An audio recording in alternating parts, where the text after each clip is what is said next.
Quello che ci siamo prefissati è cercare di sopravvivere e soprattutto di mantenere l'occupazione del nostro personale. Salvaguardare la propria attività e i posti di lavoro è la sfida delle imprese colpite dalle misure dell'ultimo DPCM. Con questo obiettivo all'Hotel Diana di Valdobbiadene si è studiata una proposta per permettere a chi volesse cenare fuori, nel rispetto di tutte le disposizioni anticontagio, di usufruire del ristorante dell'albergo, finora utilizzato solo per eventi e adesso aperto stabilmente ai clienti.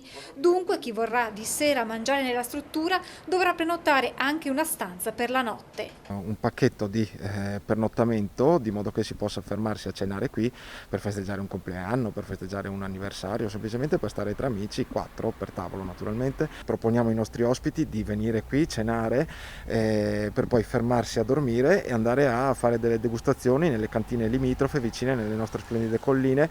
Con la nostra attività noi manteniamo una decina di famiglie che conosciamo bene, alle quali siamo legati e vogliamo tutelare, spiega Spagnol, che racconta come in questa fase così difficile tutte le realtà del territorio si siano unite studiando iniziative e progetti comuni. Stiamo collaborando anche tutt'oggi con guide turistiche, con cantine, come ho già detto, con i ristoranti della zona, proprio per cercare di stimolare, di incentivare il turismo a venire a Valdobbiadene. Cerchiamo di far andare avanti la nostra economia e conseguentemente quella del territorio. E c'è chi ha già approfittato dell'iniziativa per una cena di lavoro. Io non sono un ospite, un formatore salirà da Roma adesso e io devo cenare con lui questa sera per concordare quello che faremo domani, ma siccome è tutto chiuso non sappiamo dove andare, quindi la soluzione è dormo qua anche io, così ho la possibilità di confrontarmi con lui.